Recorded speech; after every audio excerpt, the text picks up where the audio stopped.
Hi everyone, I'm Gertie, and I'm so excited to introduce our Patreon pattern for this month, the Rizzo jacket. So it's October, and if you've been with me for a while, you probably know that every year in October, I love to do a pattern that can be a Halloween costume, but that can also be very versatile in your everyday wardrobe. So I've always wanted to do something Pink Ladies inspired, so I am very excited to introduce Rizzo, inspired by Grease and the Pink Ladies, but of course we've given it a charm spin. So this jacket was inspired by an Eisenhower jacket, which is a very vintage, very workwear style. It's fully lined, so you're gonna get a lot of great skills in today's video. It's semi-fitted, has a center front zipper, and it is meant to be worn with your charm, dress, and separate styles, which means that it sits just below your natural waist, so it looks really fabulous with pencil skirts, full circle skirts, but you could also wear it with something like the Lucille trousers. There's also an optional interior welt pocket on this that sits on the left side in the lining, and it's big enough to fit your phone in, so that's a really cool skill to add to your repertoire this month. I also wanted to mention that we have included this month the downloadable Charm Ladies SVG file, so you can print out that decal or vinyl or whatever you want to use on a Cricut or Silhouette machine and add it to your Rizzo jacket. All right, so let's get started. We're going to talk next about pattern pieces and then fabric and supplies. Okay, so we're gonna review our pattern pieces like we do every month. We've minimized these down to 25% so you can see them all in one place and start to understand how the pattern itself comes together. So let's start with the jacket front. You're gonna cut 2 fabric of the jacket front. And then for the jacket back, you have 2 pieces because there is a yoke. So the yoke, you're gonna cut 1 fabric on fold, and then the jacket back, you will cut 1 fabric on fold. Now, then you have your collar. You're gonna cut 2 fabric on the fold and 1 interfacing on the fold for your collar. And next, let's look at the waistband pieces. So you would cut 2 fabric on the fold and 1 interfacing on the fold. And then you also have those cute little waist tabs that are adjustable to cinch in the jacket if you like. So you would cut 4 fabric and 2 interfacing on that waist tab piece. Next, let's talk about the sleeve. So you would cut 2 fabric and 2 lining for your sleeve, and make sure to mark in this guy here. It looks like a little dart, but this is actually the slit for the opening where it attaches to the cuff. Okay, so make sure you mark that in. That's going to be very important. And then you have your sleeve cuff. You would cut 4 fabric and 2 interfacing on that. And make sure you get all of those notches there so that you know how to align it with the sleeve hem. Okay, and next let's talk about the interior of the jacket. So you have a front facing, which you would cut 2 fabric and 2 interfacing for the front facing. It gets sewn to the lining front in this curved seam here.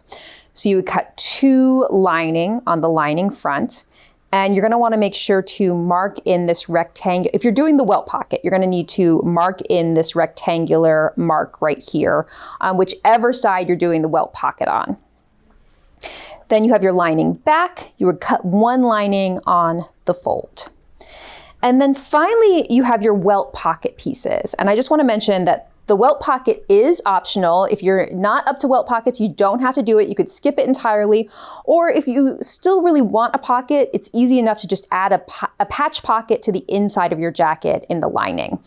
But if you're gonna do the welt pocket, you're going to need to cut the welt pocket piece itself. You're gonna cut 1 fabric and 1 interfacing, and make sure to mark in this rectangle with the cut lines in the center. And then you're going to cut your welt pocket bag in your lining fabric. So cut 1 of that. And then you're gonna need to cut the welt pocket interfacing in your fusible interfacing, cut 1 of that. And this piece gets fused to the lining front on the wrong side, on the side that you're going to put the welt pocket. Also worth mentioning that you can put welt pockets on both sides if you want more pockets in this jacket. Okay, so that's it for your pattern pieces. Next, we're going to move on to talking about fabric and supplies.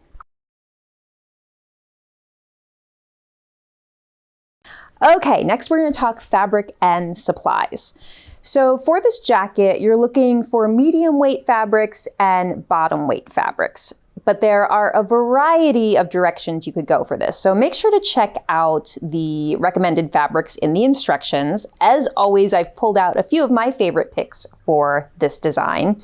Of course, if you want to go full pink ladies, a cotton twill is a great choice for this. So this is a cotton chino twill, and we will link that in the instructions. And then also you could go with a more fall wool kind of vibe for this. This is a beautiful wool suiting. We use this for the Elizabeth top as well. It would be perfect for the Rizzo jacket. You could also go with a wool that's a little bit bulkier, a little bit cozier, something like a wool flannel, something like that would be great for this, especially going into the colder months. However, if you're living somewhere where it's warmer right now, this plaid is actually a linen. And so you can get the look of an autumnal plaid, but have it be a little more lightweight. So a linen plaid would be a great choice as well, or any linen. And then, of course, you're going to need lining fabric. So we went with a couple different options for our samples. For the linen plaid, we paired it with this beautiful purple silk crepe de chine. So that would be a higher end lining choice. For the pink ladies Rizzo jackets, we used this heavier polyester satin because the color was more important. Obviously, we wanted something a little more economical for a Halloween costume. So you can always look for a bridal satin or something like that that's going to be more inexpensive. So this is, I think, a peau de soie. So it's a heavier matte satin, but any poly satin will work fine for a lining. And then you're going to need interfacing. So look for a woven fusible interfacing. Also a weft interfacing would work great for this project. And then you'll also need buttons. We used 3/4 inch wide buttons, and you'll need 6 of them. 1 for each cuff and then 2 on each side for the tabs. You'll want to have 1.25 inch wide strips of fusible interfacing to stabilize the separating zipper at center front. You can buy it on a roll, or you can just cut strips from your main yardage. You will need a separating zipper for the front opening, and it should be 16 inches long. Now you can choose either nylon teeth or metal teeth, totally up to you. And then, of course, you'll want thread to match your main fabric. So you should choose a 100% polyester all-purpose thread for that. And then if your lining is a different color, you'll want another spool of thread in your lining color, of course. And then you'll need needles for your machine. For all of these fabrics, this would be a great needle. A Microtex or Universal would be fine too. And we used 80/12 weight, which is great for medium weight fabrics.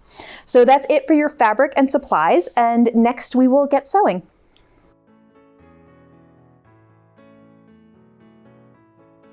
Okay, so we're ready to construct the welt pocket, and we are watching Kristen sew this today, so thank you, Kristen.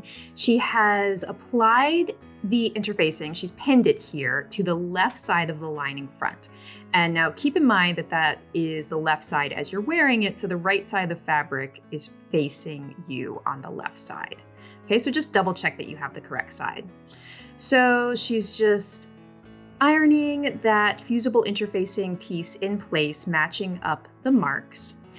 And now she has her interfaced welt pocket piece and has pinned it exactly in place, matching all of those marks along that rectangle.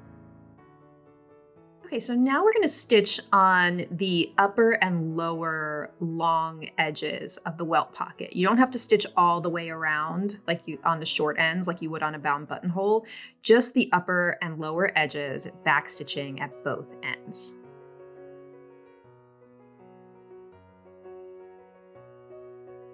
And now we're gonna cut into the center of the welt. So of course, be careful because you are cutting into your garment here.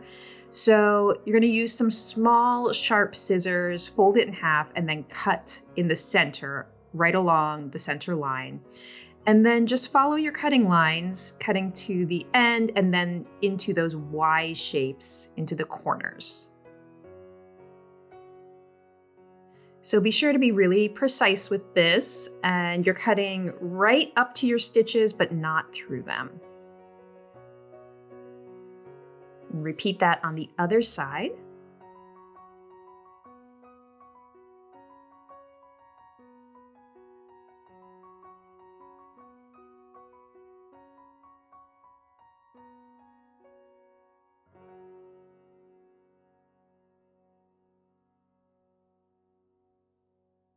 And now from the right side of that lining piece, you are going to press open the seam allowances on those two sides that you just stitched.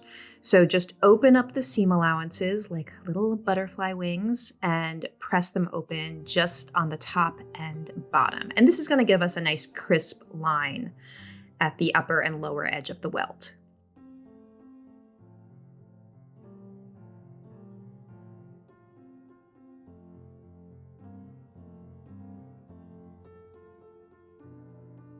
Now we're ready to create the welt. So we're going to take the interfaced welt piece from the right side and pull it through to the wrong side.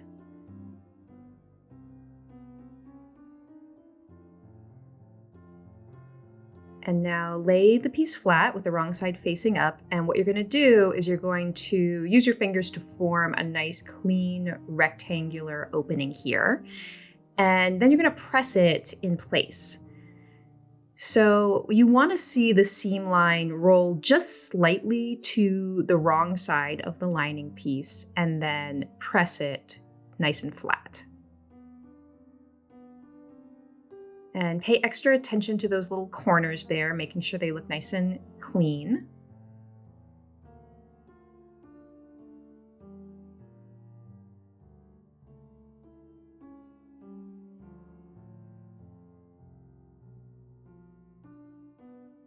And now we're going to form the welt. So take the lower half of the welt piece and use your nail to just crease where it meets the top of the rectangular opening.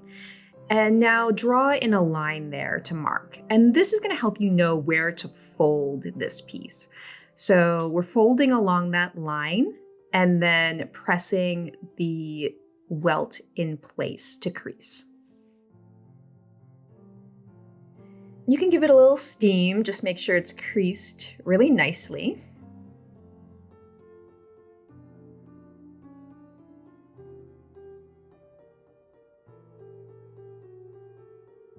And now turn the whole piece to the opposite side, so the right side of the lining piece is facing you, and this is what it's going to look like, an opening with a little welt at the bottom. And there's your created welt.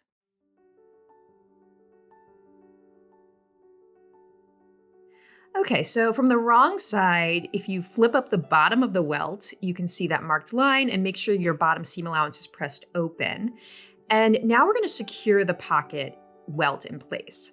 So on each end, flip up the upper side of the upper layer of the lining, and then you should see these little triangles underneath. That's where you cut that Y shape. And now we're just going to stitch these down, folding back the lining itself.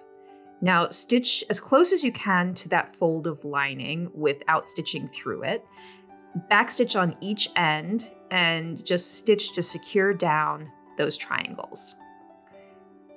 You're going to repeat the same thing on the opposite side, so we're just flipping it around and doing the same thing.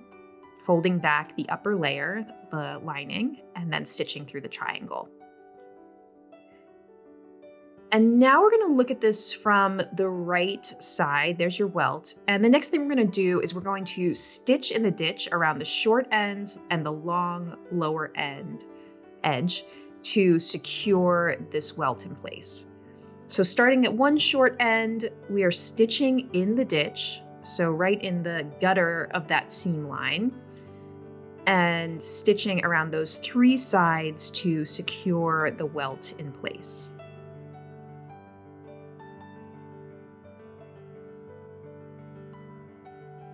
And backstitch on each end, and there you go.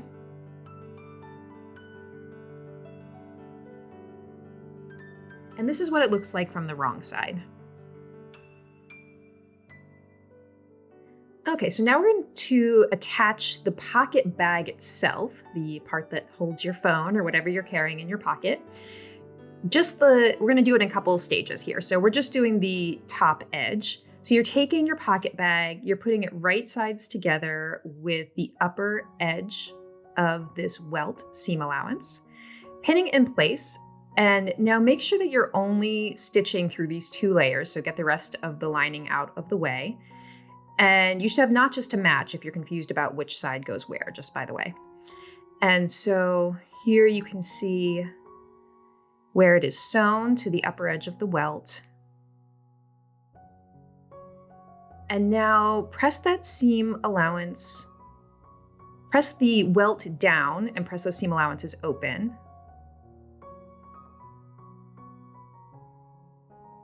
And this is going to form a little facing inside your welt pocket. And then press the seam allowances that you just sewed, press those down. And there's the upper edge of the pocket bag sewn.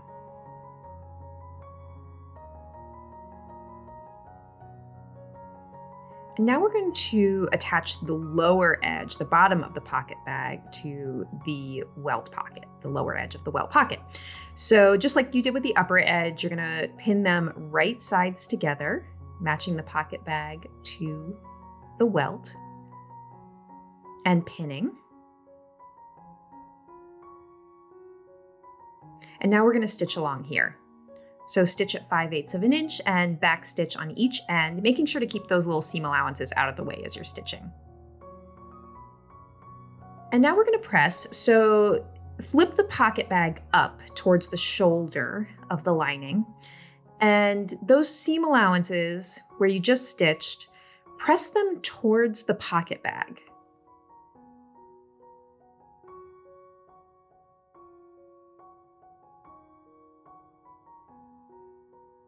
And now you're going to take the whole pocket bag and flip it down as it will be worn and give the whole thing a press flat.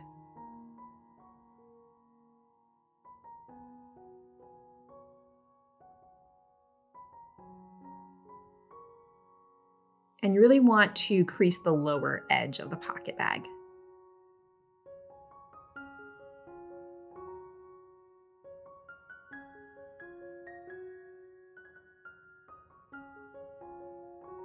And here's what it looks like from the other side. And now we're ready to stitch the edges.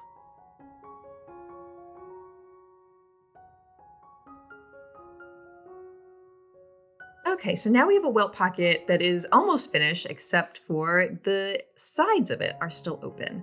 So what we're doing is just pinning those open side edges of the welt pocket on both sides.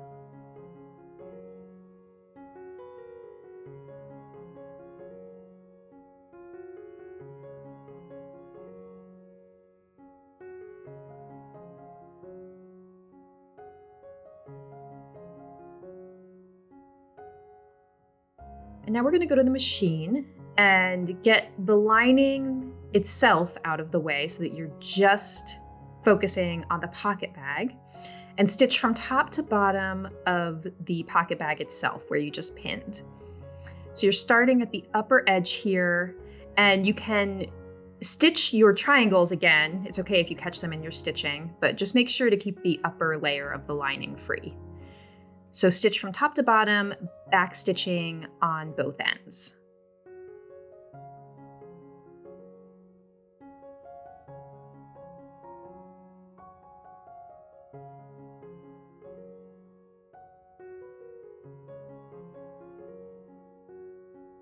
And so there's your finished welt pocket. And we did check that this pocket bag was nice and big, should be big enough to fit your phone.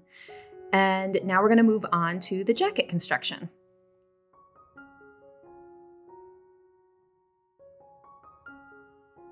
And now we're going to attach the front facing to each front lining piece. This is kind of like like sewing a princess seam because you have two opposing curves. So you'll want to stay stitch the inner curve and then clip into the seam allowances on both. And so what we're doing now is matching those raw edges and spreading the clips to match as needed. And you'll want to keep the pocket bag out of the way of your pinning and stitching in the next step.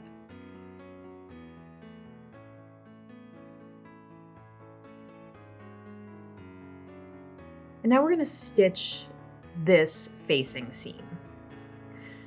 You can stitch from either side. You may want to stitch from your facing side so that you can see your clip spreading a little bit better, but also stitching from the lining side is good too, because then you can make sure the pocket stays out of the way. So there are pros and cons to both sides.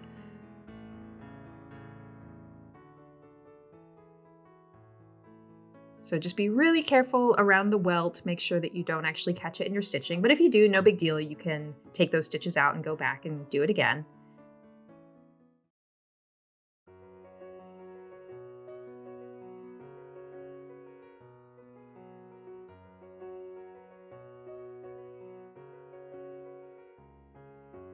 Okay, and now we're going to grade and press our seam allowances. So you can start by clipping first, actually. So you're going to clip into the seam allowances all the way around the curves. And then you're going to trim the seam allowances. The lining should be the shorter one. So trim that seam allowance down to about 1/4 inch.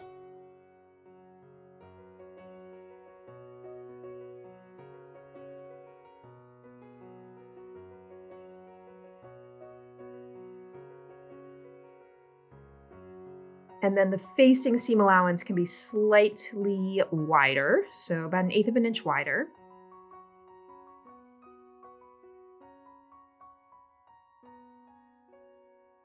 And now we're going to press both seam allowances towards the facing.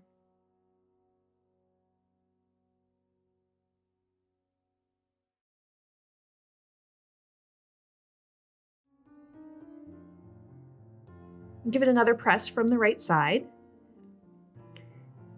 And then the final thing we're going to do now is press the center front edge of the facing to the wrong side 3/4 of an inch. So Kristen is using a gridded ruler to measure as she goes, which is very smart. You can also get ones that don't melt, so be careful. Press that to the wrong side 3/4 of an inch on both sides of the facing. Okay, now we're going to stay stitch our necklines to make sure that they're stable during construction and wear. So you're going to want to do the jacket fronts and the jacket lining back, and you can also do the jacket yoke as well. So what you're going to do on all those pieces is stitch from shoulder to center front or center back at 1/2 inch just to stabilize. Okay, now we're going to sew the darts. So on the jacket fronts, you're going to pin the dart legs together as they're marked, and we're going to stitch from the ends to the point. And you're going to backstitch at the beginning of your stitching, but leave tails at the point without backstitching. So we're just leaving some long tails here and then tying them off by hand. And now you're going to press the dart. So press it towards center front, making sure that the point looks nice and smooth. You're going to do that on both jacket fronts as well as the jacket front lining pieces. Also have darts, so make sure you get those.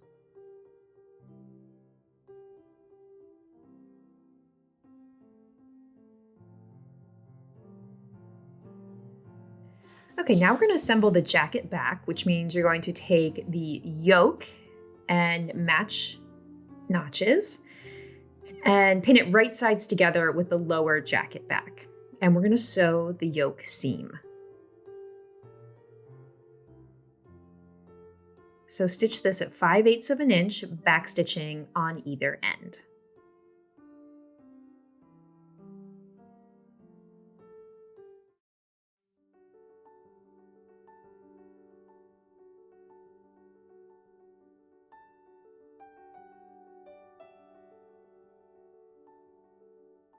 Okay, so there's your sewn seam, and what you're gonna do now is press those seam allowances down towards the jacket lower back, towards the waistline.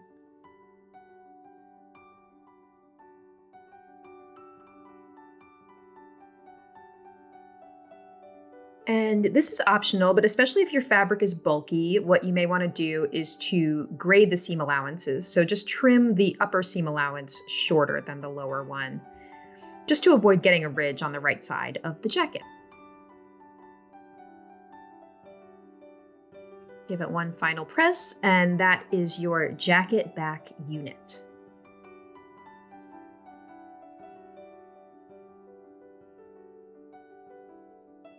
Now we're going to sew the shoulder seams on the jacket. So we already have one done here. So you're going to pin the jacket fronts to the jacket back along the shoulder seam, matching the notches, and stitch at 5/8 of an inch. And you can press those seams open.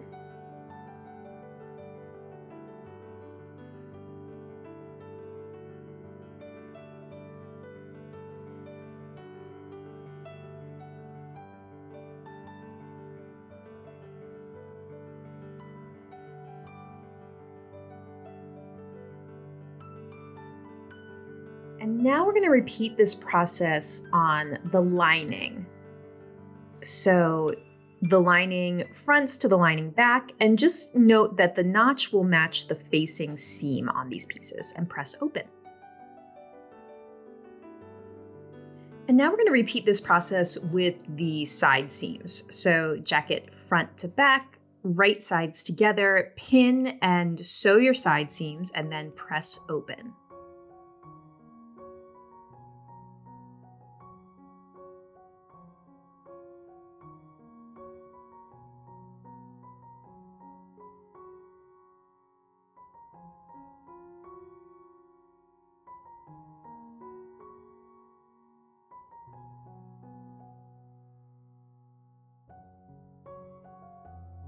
So there is your outer jacket with shoulder and side seams sewn.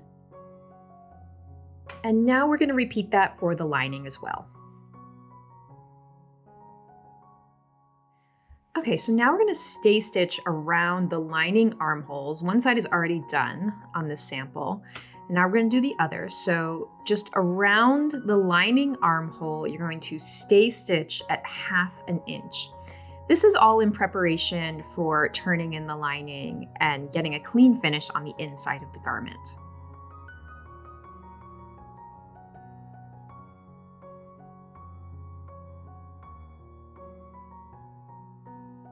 And now the next thing we're going to do is we're going to clip into these seam allowances, which will allow us to press them to the wrong side of the lining, because they're very curved. So clip about every 1/2 inch. And now you can use a ham as a surface to help you here, because this is a tight little area. You're going to turn the seam allowance to the wrong side, flipping it so that your stitching you just did, the stay stitching, is just to the wrong side of the lining, and pressing in place.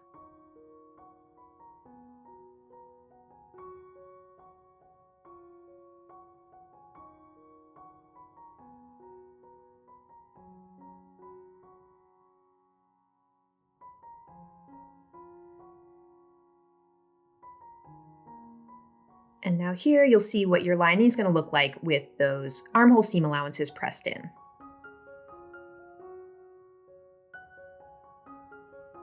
Now we're going to begin the process of assembling the waistband. So you have an inner waistband and an outer waistband. One is interfaced, which will become the outer waistband, and one is not, and that will be the inner waistband. So you're going to pin them together along one long edge, matching your notches.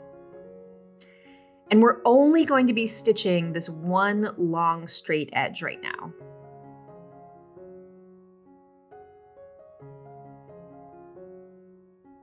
So stitch at 5/8 of an inch, back stitching at the beginning and end.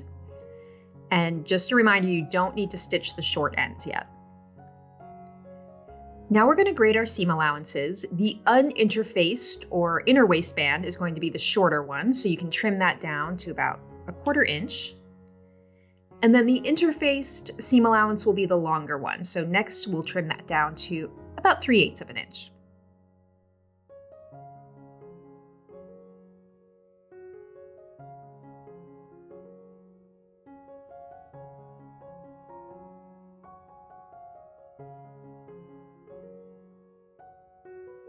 Okay, now Kristen is going to press those seam allowances towards the uninterfaced waistband in preparation for understitching. I never do this step, and you don't have to before understitching, but it's just a personal preference. So if you want to, do that now.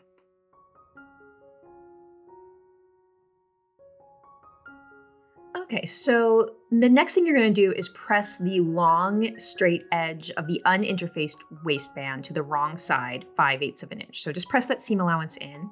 And now we're going to understitch the inner waistband. So just about 1/8 of an inch from the seam line, making sure that you're catching the seam allowances underneath. You are stitching the facing and the seam allowances underneath only.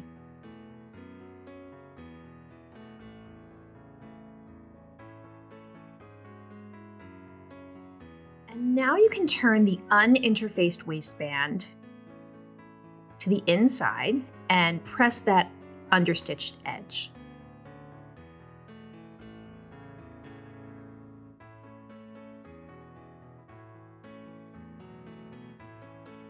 Now we're going to sew the waistband to the jacket. So keeping the inner waistband free, you are just pinning the interface side to the jacket itself, so the unpressed edge, to the lower edge of the jacket, and just stitching along that long lower edge of the jacket.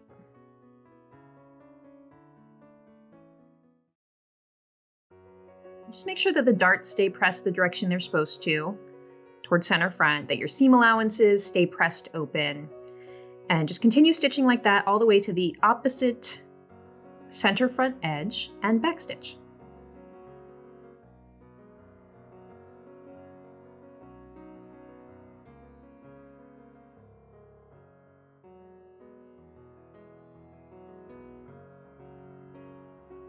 Okay, now we're going to grade these seam allowances. The jacket itself will be the shorter one, and the waistband will be the slightly longer one.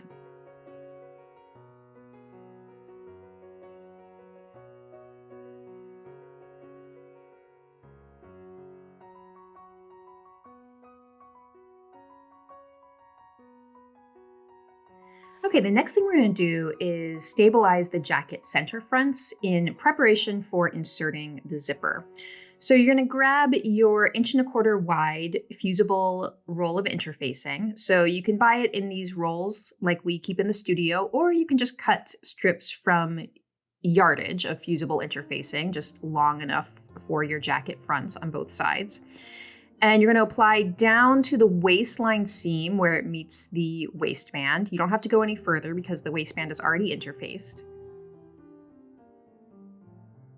And the waistband seam allowances are pressed towards the waistband, by the way, so make sure you do that before this step. And repeat the stabilizer on the opposite side. And we'll be ready to insert the zipper.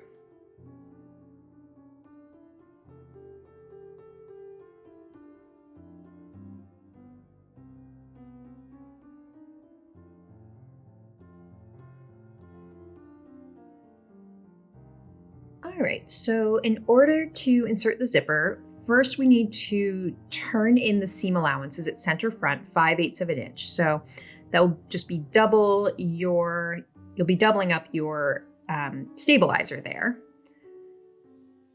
So just turn it so that it matches the edge of your stabilizer.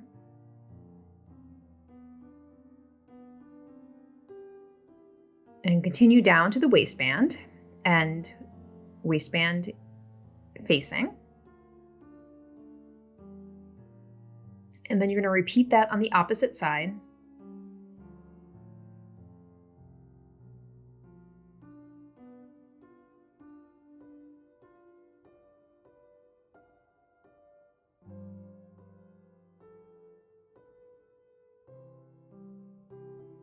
So next we're gonna mark in the seam line at the neckline edge, just where the top of the zipper should go. So from the raw edge of the neckline, just mark down 5/8 of an inch. And you can place a pin there or make a mark with chalk. Either way is fine.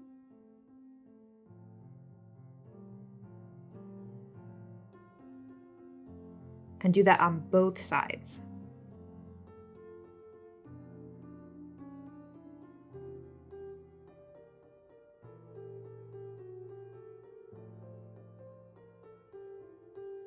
Okay, now we're ready to actually sew the zipper. So first we're gonna baste it in place to the seam allowances only.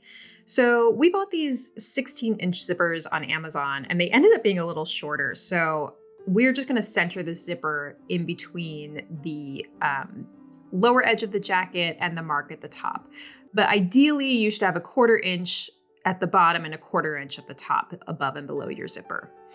So you're gonna unzip the zipper and then put the zipper tape right side down onto the seam allowance only, centering between your top and bottom marks. And then we're just pinning to the seam allowance because the first step is to baste it. And you wanna make sure that your teeth, the zipper teeth, are aligning with the fold of the fabric. So they should be right flush up against the fold of the fabric. And now open out that seam allowance and just baste down the center of the zipper tape. This stitching is not going to show, it's just to secure the zipper in place to do the top stitching next.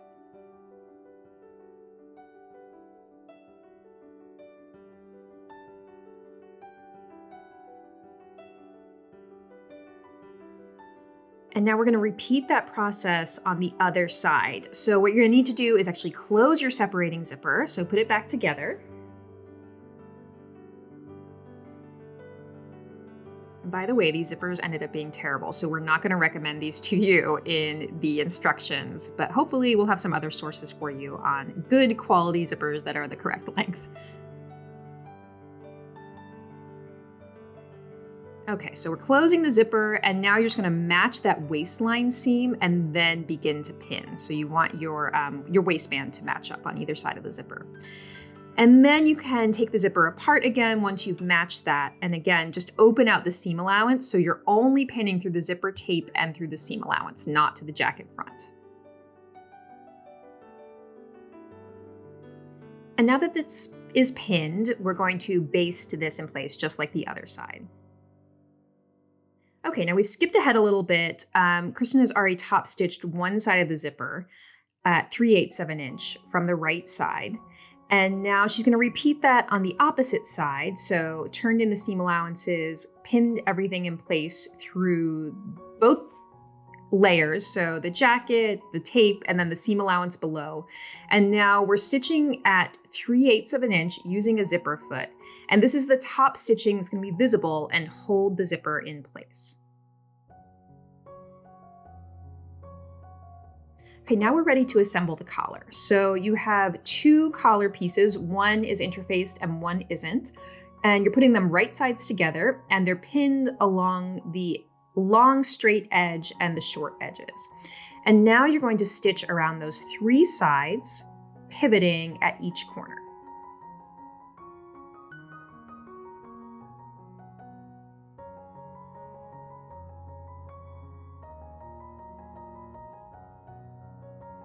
Okay, now we're going to clip across the corners to remove bulk there.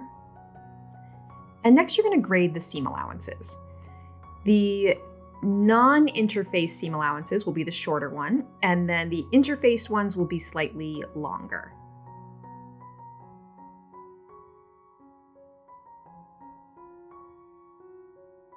And now you can turn the collar right side out.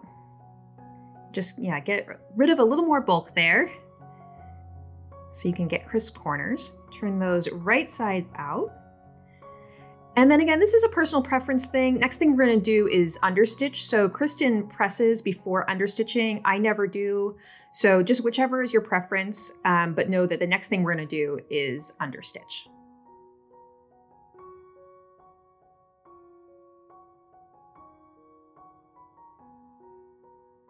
Okay, so now we're gonna understitch the collar where we can. you can't get into those points of the collar. So just keep that in mind. You have to break your stitching.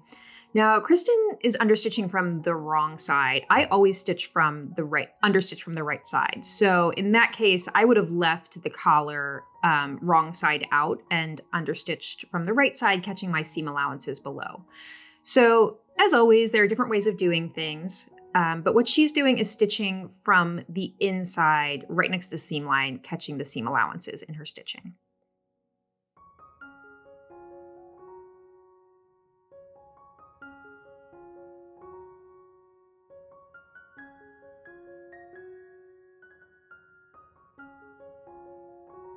And she just stitched as much as she could on the short ends. And just know that you're not going to be able to get in very far into the corners. And now you can press your collar flat.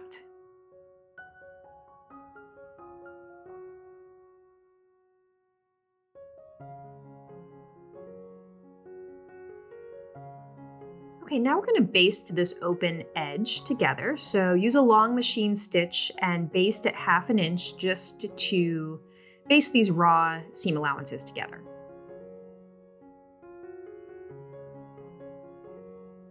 And there's your assembled collar.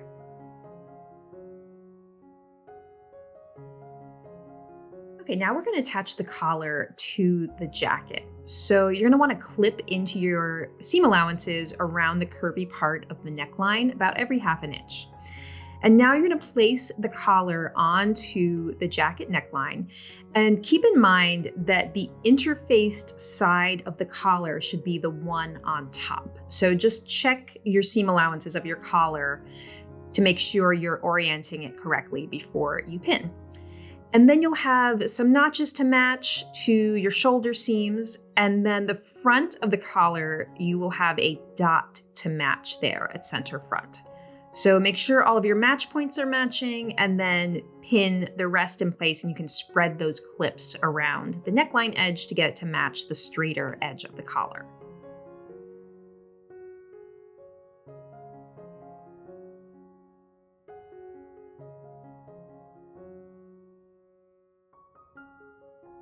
And now we're going to stitch this by machine. You can use a basting stitch because this will get stitched again when we sew the lining on. So baste the collar in place at 1/2 inch, making sure that your clips stay open and your seam allowances are open and all of that, and just baste it around the neckline edge. And next we're going to move on to the sleeve.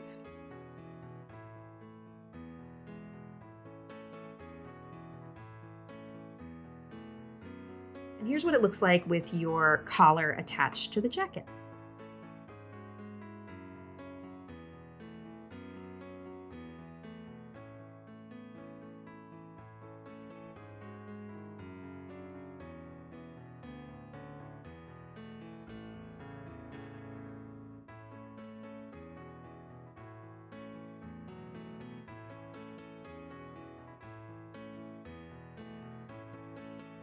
Okay, now we're going to sew the sleeve underarm seam.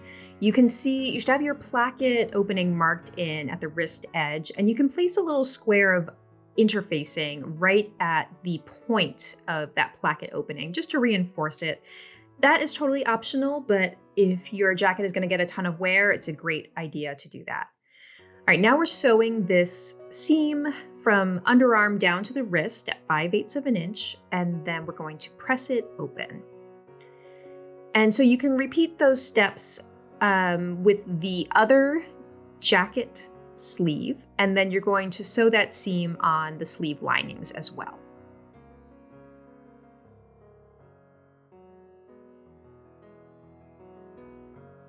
Okay, so now we're going to sew the placket on the sleeve. This is what it looks like finished. We've done one already. Now, as plackets go, this one's pretty easy to sew because you're really just lining that placket opening to the edge. So next we're going to show you how to do it. So what you're going to do is you're going to take your sleeve and your sleeve lining and put one inside the other, the sleeve lining inside the sleeve, right sides together. Very important. Match those underarm seams, and then you need to match exactly those placket markings. So make sure that they are right on top of each other and that you've pinned along the placket line.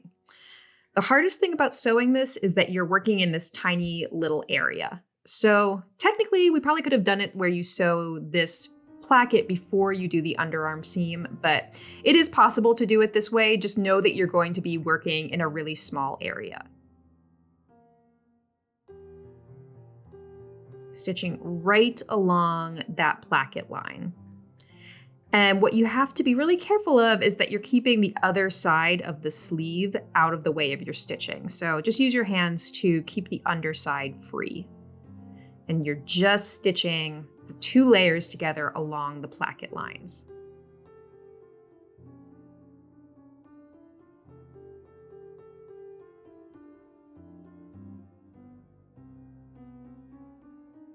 And then you're going to pivot at the point and turn around and come back the other way.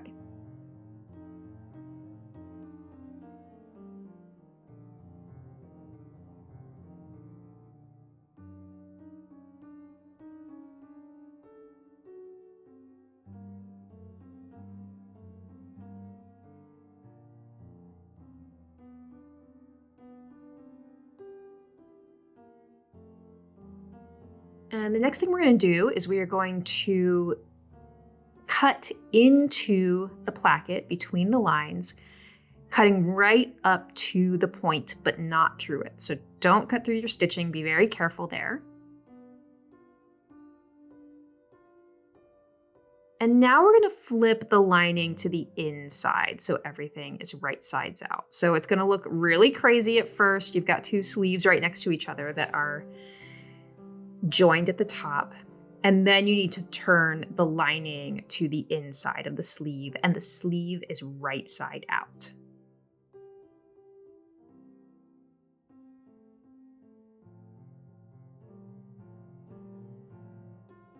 So here we're working from the inside, and you can see that those little edges of the placket are nice and clean finished, and you can grab a seam roll or something that you can put inside the sleeve so that you can press those openings of the placket nice and flat. Just roll the lining slightly to the inside of the sleeve. And then when you turn the sleeve right side out, you're going to have a nice clean placket.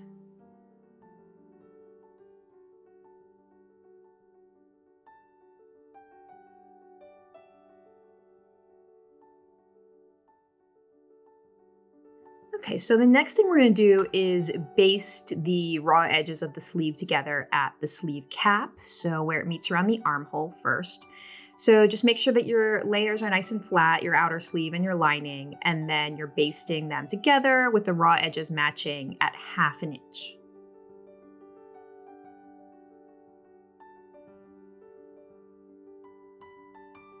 And now you're going to do the same thing at the wrist hem opening.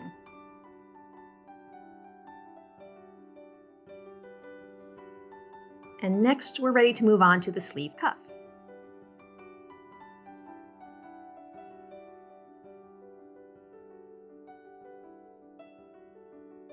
Okay, this is what one assembled cuff is going to look like, and now we're going to repeat it on the other one. So you have 2 cuffs for each side. One is interfaced, one is not. And then you have notches on one end. So we've put pins at each notch because you're going to start stitching and finish stitching at those notches. So you're going to stitch around, starting at one notch, ending at the other, which means you're going to pivot 4 times. Okay, so starting at one notch on the long end, going just to that corner, pivoting again, and then all along the opposite long end. Another short end, pivoting once more, and finishing at the opposite notch.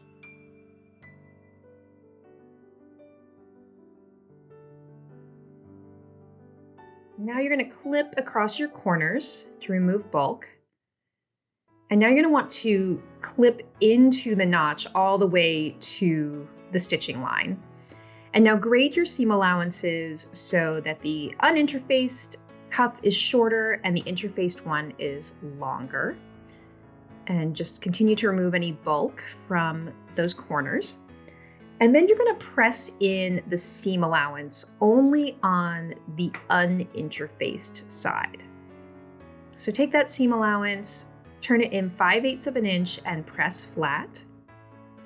And now turn the cuff right side out. And a point presser, like this little plastic thingy, can be really handy here to help point those corners out. And now press the cuff flat.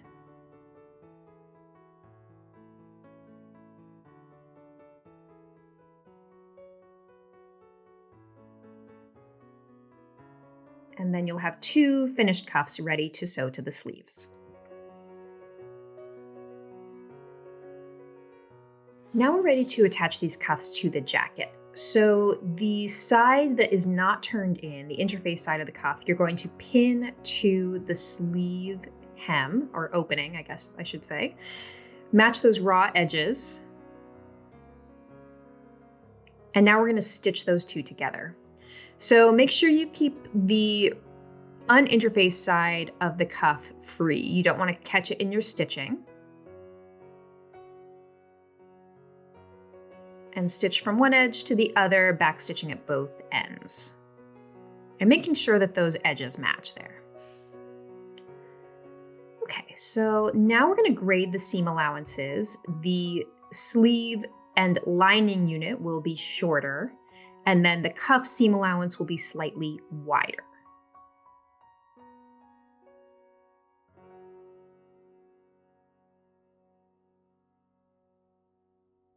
And next we'll finish off these cuffs. Okay, so now you can press that free inner cuff to the inside of the jacket and make sure that the folded edge is covering the seam line, because we're going to stitch in the ditch next. So you're going to stitch from the right side, and you want to make sure that you're catching the fold of the inner cuff on the inside. And this will secure that inner cuff. You can also do this by hand if you prefer, just doing a little slip stitch on the inside. And there's your finished cuff.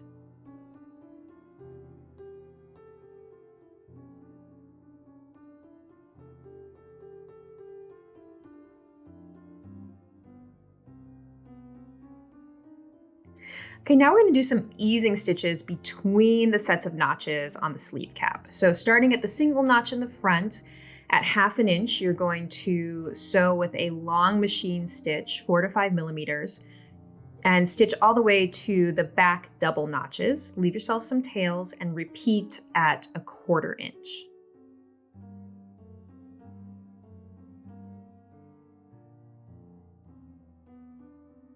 Okay, so now we're setting the sleeves into the jacket.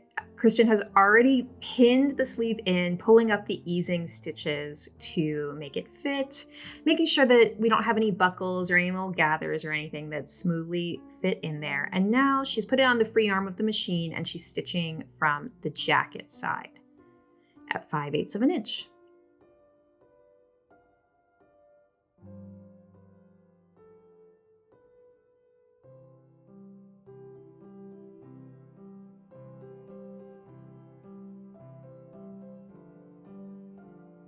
And because this is an outerwear, workwear style, it's a good idea to give your sleeves a little extra reinforcement. You can stitch again 1/8 of an inch away from the seam line between the sets of notches around the lower curve of the underarm. Okay, now we're clipping into those seam allowances, grading, and then you're going to press the seam allowances towards the sleeve. And next we're going to move on to sewing the lining into the jacket.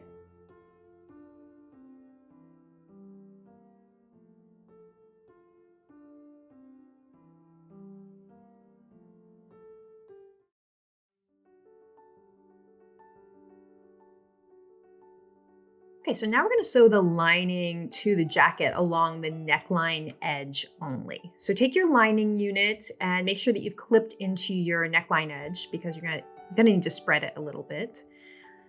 And match your shoulder seams and then match to center front, and then just distribute pins throughout. And keep in mind that the collar is going to be sandwiched between the lining and the outer jacket here. And this is where we only basted the collar before, now it's going to get stitched permanently here.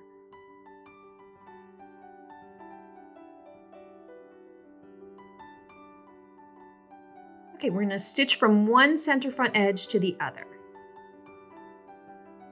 So back stitch at each end.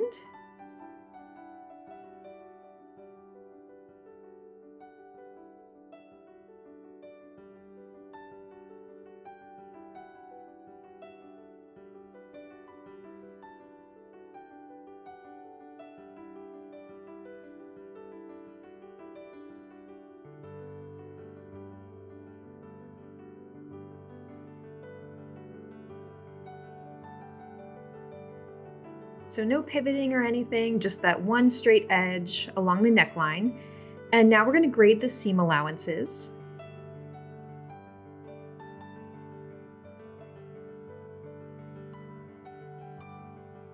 So the lining is the shorter, and then the collar, and then the jacket itself.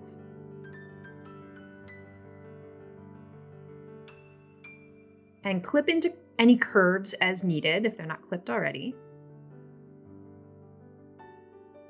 And then you're going to turn the lining to the inside of the jacket and press flat along the neckline edge, opening the collar out from the jacket.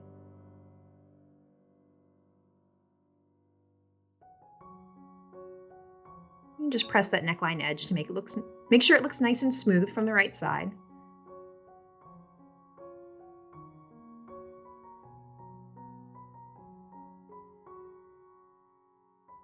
And there is your lining inserted to your jacket and turned to the inside of the jacket.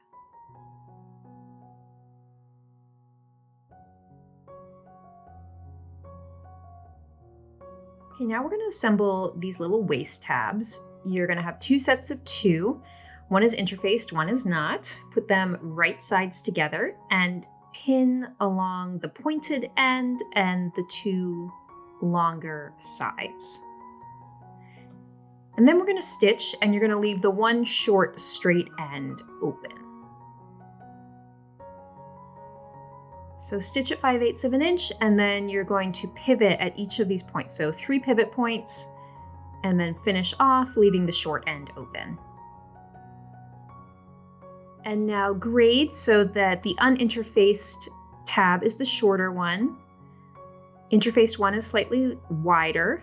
And then remove bulk from those pivot points, and then turn right side out.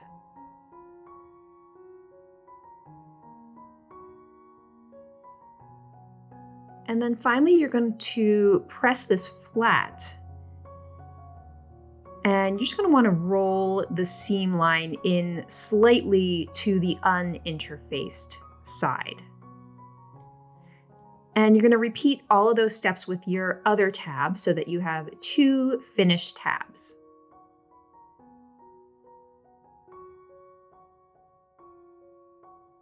And now we're going to stitch around the edges. So just a little edge stitch here, about 1/8 of an inch from the edge.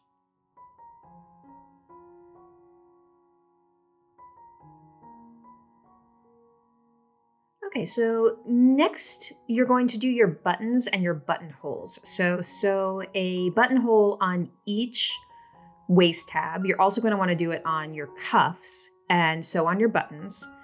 We're going to do that off camera. So then you're going to turn in 5/8 of an inch on your tab on the short end that's unfinished. And by the way, you can finish those edges, so serge them together or something like that, just so that they don't unravel. But they are going to be top stitched here. So you're going to place the tab at the marks on the jacket. It's just slightly forward of the side seam. And now we're going to top stitch this in place. So about 1/8 of an inch from that fold. It does get quite bulky here, so just keep an eye out for that. Back stitch.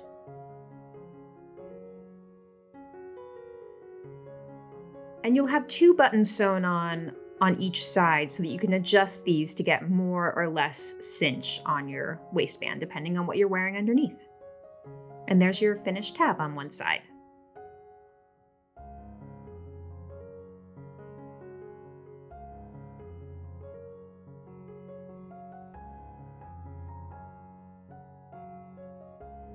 Okay, so now we just have some finishing things to do on the inside of the jacket. So for the front facing, you're going to pin it in place to the zipper tape. You've already turned in that seam allowance, so now you're just going to sandwich the zipper in between the facing and the outer jacket, turning in the top of the zipper tab. And you're just going to pin that in place, and then that will be hand stitched on the inside.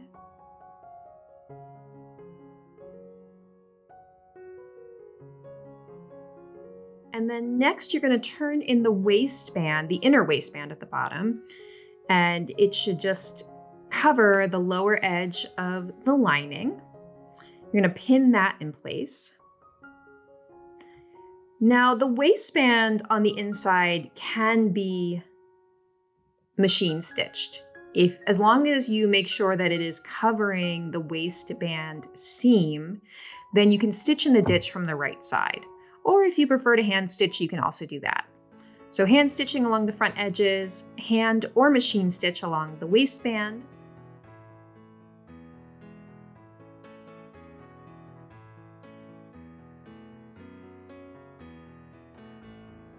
And then the final thing is the sleeve. So we still have the sleeve lining free here.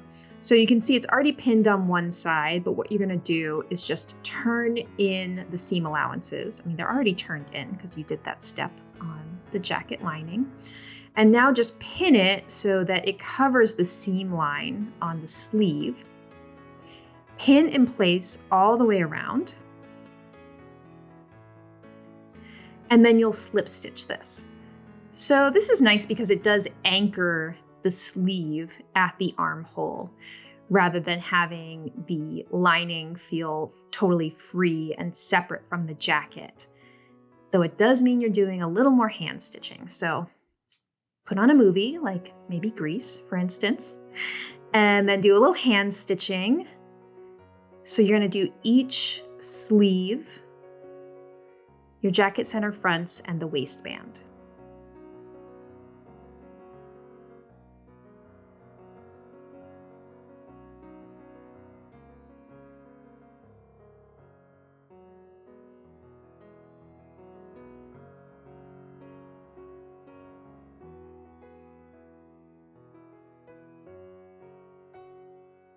Okay, so just as a recap, you're going to slip stitch your sleeve linings.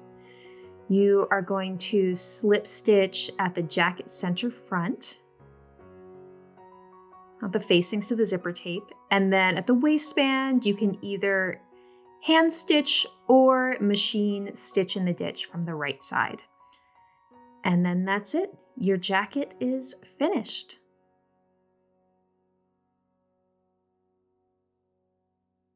Okay, everyone, that is it, your Rizzo jacket. I hope you love this project. I hope you love all the skills that you learned in this month's sewing. I can't wait to see what you make with this pattern. So don't forget to tag me, and if you do decide to be a charm lady for Halloween, please upload your photo either to Discord or tag me on social media at Goodbyyye18, and don't forget to use the hashtag Rizzo Jacket and Charm Patterns. Thank you so much for being patrons, everyone, and I will see you next time. Goodbye.